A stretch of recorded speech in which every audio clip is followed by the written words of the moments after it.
Bismillahirrahmanirrahim. Ilahi anta maksudi wa ridhaka matlubi. Assalamualaikum warahmatullahi wabarakatuh. Alhamdulillah, hamdan wa syukran lillah. Salatan wa salaman ala rasulillah. Salaman ta'ziman wa tahmidan li ustadzina wa mursyidina Sayyidi Syekh Maulana Haji Ghazali An-Naqsyabandi Ibni Sayyidi Syekh Maulana Haji Amir Damsar Syarif Alam Qadadassahullahu sirrohman.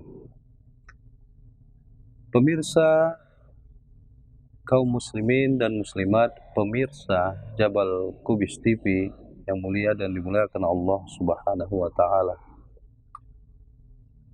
Salah satu hal yang paling ditakutkan oleh kaum muslimin dan muslimat adalah huru-hara sakratul maut, di mana kehidupan kita selama ini, siapapun dia orangnya, akan sangat menentukan posisi dirinya, apakah mati dalam keadaan husnul khatimah ataupun su'ul khatimah, matinya baik di sisi Allah ataukah akhir kehidupannya, kematiannya buruk pula di sisi Allah Subhanahu wa taala. Kita yang tidak mengetahui akan hari esok, apalagi kapan waktu kematian, yang pasti kita harus senantiasa berbekal, bersiap sedia, mencari orang-orang yang dikategorikan ulama yang bisa mengajarkan kita bekal untuk menghadapi huru-hara sakratul maut. Di dalam Al-Quran, pada surah Al-Baqarah ayat 180, Allah Subhanahu wa taala menjelaskan, Kutiba alaikum idza hadara ahadakumul maut in taraka khairanil wasiyah. Diwajibkan atas kamu apabila tiba masanya, tanda-tanda akan hadirnya kematian kepada kita, hendaklah engkau meninggalkan wasiat yang baik-baik. Ayat ini sebenarnya banyak sekali korelasinya, terutama tentang miras ataupun ilmu faraid, tentang bagaimana seseorang yang tidak sempat berwasiat menjelang kematiannya sudah diatur dalam ayat yang lain. Bagaimana pembagian warisan bila seseorang kaum muslimin dan muslimat yang wafat namun tidak sempat berwasiat. Namun dalam hal ini kita tidak menyoroti tentang bagaimana hukum faraid ataupun ilmu waris dan mewarisi di dalam Quran yang dijelaskan Allah pada surah An-Nisa.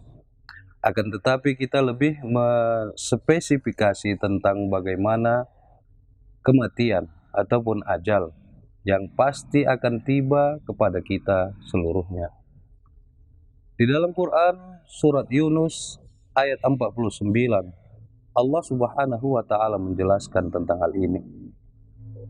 Likulli ummatin ajal, idza jaa ajaluhum fala yastakhiruna sa'atan wa la yastaqdimun.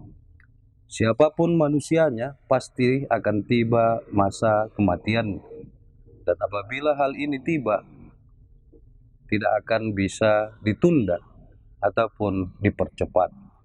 Satu sunnatullah yang pasti berlaku kepada seluruh umat manusia. Maka dari itu yang terpenting adalah bagaimana kita bersiap untuk menghadapi keadaan sakratul maut ini. Seringkali kita mendengar tentang betapa sangat berbahayanya huru-hara sakratul maut ini.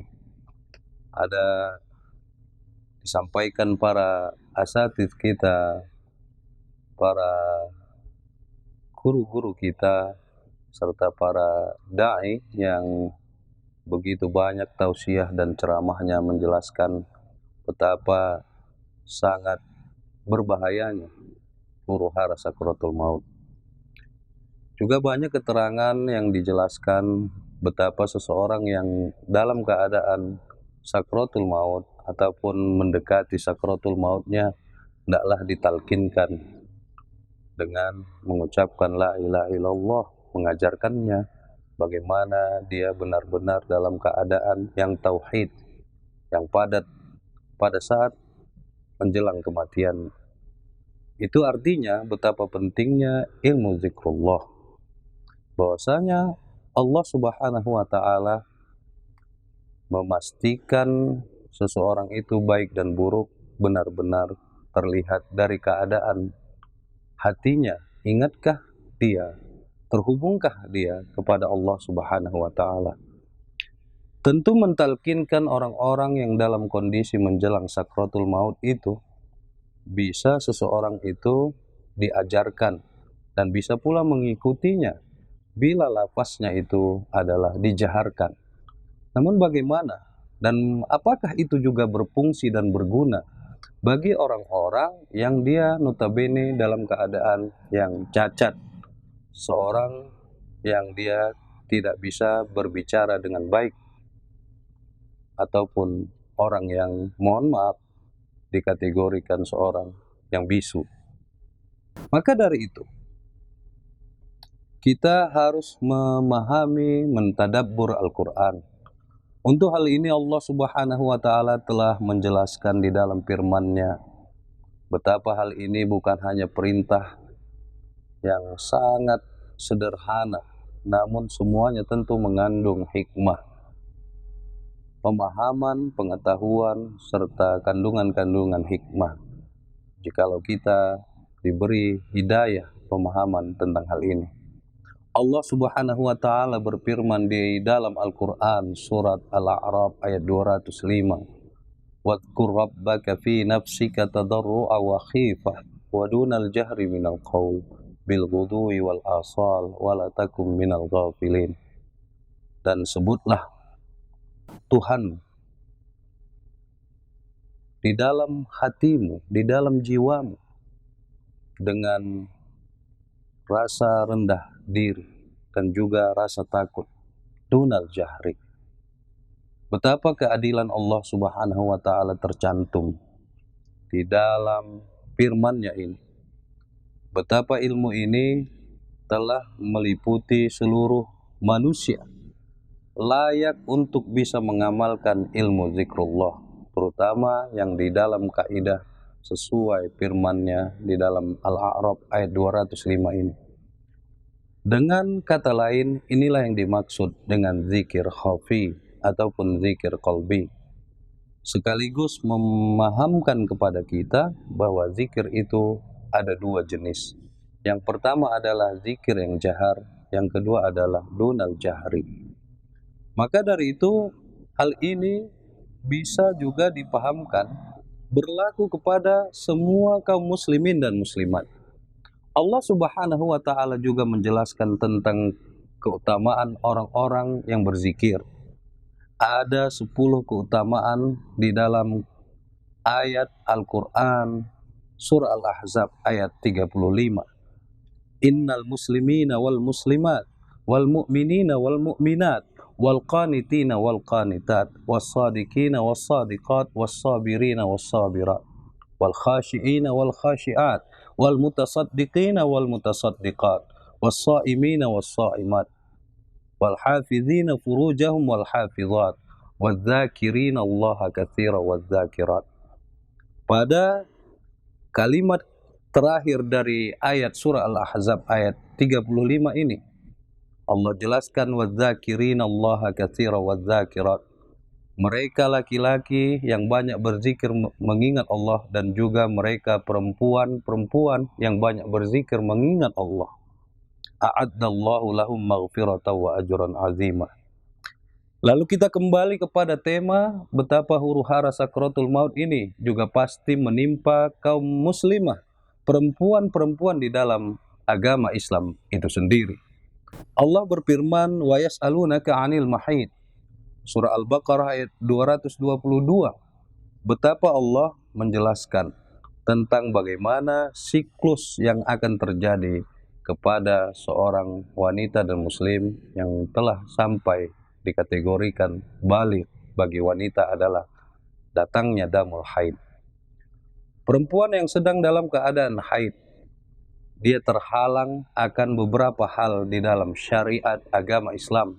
Di antaranya adalah sholat, kemudian berpuasa, kemudian menunda tawafnya ketika musim haji ataupun umroh jikalau sedang dalam keadaan haid.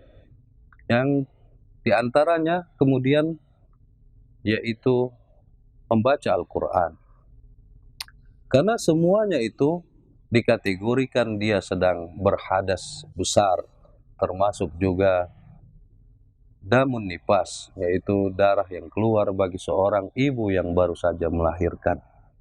Lalu kaitannya, ketika dalam keadaan ini, apakah tidak mungkin seorang perempuan ataupun muslimah itu di akhir hayatnya, ketika ketetapan Allah akan ajalnya, malaikat maut yang datang menemuinya, yang hendak mencabut nyawanya, sementara keadaan dirinya dia sedang dalam keadaan berhadas besar, sedang dalam keadaan haid, dia terhalang akan ibadah-ibadah yang kami sebutkan tadi. Lalu apa yang dia akan lakukan? Apa yang dia andalkan menghadapi sakratul maut tadi? Bagaimana wadzakirat tadi?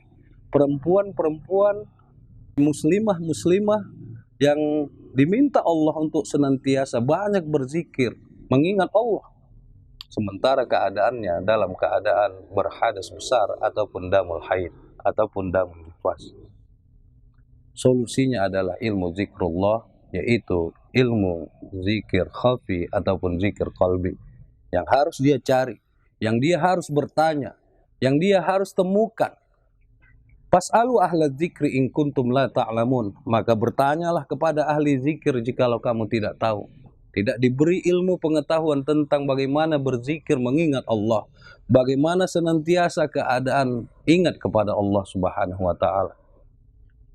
Di sanalah begitu pentingnya amalan wadhkur rabbaka fi nafsika tadi, yang diperintahkan Allah di dalam Quran surat Al-A'raf ayat 205. Kemudian secara normal kita semua manusia, baik dia muslim, muslimah, kafir, musyrik, munafik, fasik, siapapun orangnya, yang mana kita dalam kehidupan sehari-hari pasti akan pergi ke sebuah tempat yang disebut jamban, WC, toilet, ataupun kamar mandi. Di mana di dalam syariat Islam kita diajarkan bahwasanya ketika hendak menuju jamban, hendaklah berdoa di pintu jamban dengan doa Allahumma inni a'udzubika minal khubuthi wal khaba'is. Lalu masuklah ke dalam jamban tadi dengan melangkahkan kaki kiri terlebih dahulu. Namun setelah itu di dalamnya apa yang kita lakukan? Apakah kita bisa berzikir menyebut Allah, membaca ayat-ayat suci Al-Quran, sementara kita sedang berada di suatu tempat yang menjadi tempat keramaian oleh pasukan iblis, yaitu syaitan la'anatullah, yang mereka komunitasnya begitu menyukai tempat-tempat yang penuh dengan kotoran yang merupakan najis, hadas besar maupun hadas kecil, mungkin menjadi suatu hal yang menjadikan itu favorit bagi para pengikut iblis laknatullah. Lalu kita datang ke sana dengan tanpa persiapan untuk berlindung daripada waswas, berlindung dari godaan setan yang terkutuk, berlindung daripada huru hara sakratul maut, karena iblis telah memerintahkan seluruh pasukannya menggoda seluruh anak cucu Adam, dan paling banyak yang paling diperebutkan oleh para pengikut iblis adalah menggoda seseorang muslim dan muslimah ketika menjelang sakratul mautnya. Satu hal yang harus kita sadari, walau tidak banyak tapi ada kaum muslimin dan muslimat wafat di dalam jamban. Coba kita bayangkan, kita pikirkan sejenak, bagaimana bila hal itu juga menimpa kita. Bukan suatu hal yang mustahil bagi kita bahwasanya tiba ajal kita itu kondisi kita sedang berada di dalam jamban. Lalu apa yang harus kita lakukan? Karena kita dalam huru-hara sakratul maut. Apakah kita membaca qiraatul Quran? Apakah kita berzikir secara jahar? Tentunya hal ini tidak akan mungkin kita lakukan karena itu tidak diperkenankan di dalam syariat agama Islam. Dan sekali lagi, betapa beruntungnya orang-orang yang telah mendapatkan ilmu zikrullah dari ahli zikir Rabbani, di mana zikirnya ini bisa dilakukannya kapan saja, di mana saja, tidak terikat waktu dan tempat. Itulah yang disebut dengan ilmu zikir qalbi ataupun zikir khafi. Maka dari itu, bersegeralah menuju ampunan dari Allah Subhanahu wa Ta'ala, bersegeralah menuju rahmatnya, bersegeralah menjadi orang-orang yang berbekal, karena sebaik-baik bekal adalah ketakwaan kepada Allah Subhanahu wa Ta'ala dalam keadaan apapun. Berdiri kita, terjaganya kita, duduk kita, bahkan dalam tidur, berbaring sekalipun, dalam keadaan tidur sekalipun. Satu hal yang wajar bagi kita tidur untuk memberi hak mata, karena itu juga amanah dari Allah Subhanahu wa Ta'ala. Biarkan mata kita istirahat, mendapatkan haknya. Tapi rohani kita, jiwa kita senantiasa harus terhubung mengingat kepada Allah Subhanahu wa Ta'ala. Orang-orang yang demikian senantiasa berusaha istiqamah dalam melakukan wadhkur rabbaka fi nafsika tadarru'a wa khifah wa dunal jahri ini, mengamalkan ilmu zikir qalbi ini, zikir khafi ini. Tidak perlu lagi harus ditalkinkan sebenarnya, karena dia telah benar-benar siaga untuk menghadapi huru-hara sakratul maut. Mungkin kita pernah mendengar sahabat yang menghadapi huru-hara sakratul maut, lalu ditalkinkan oleh para sahabat lainnya. Ternyata kemudian dia tidak jadi wafat pada saat itu. Lalu dia menjelaskan kenapa dia menolak ditalkinkan oleh para sahabat. Keterangannya ini mungkin bisa kita sampaikan pada waktu-waktu yang lain.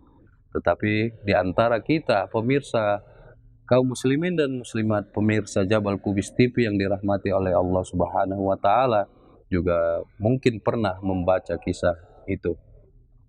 Maka dari itu, sekali lagi, senantiasalah waspada, bersiap akan suatu hal yang pasti akan terjadi, yaitu kullu nafsin za'iqatul maut likulli ummatin ajal.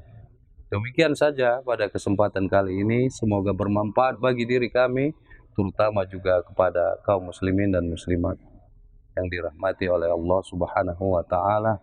Ilahi anta maksudi wa ridhaka matlubi. Wassalamu alaikum warahmatullahi wabarakatuh.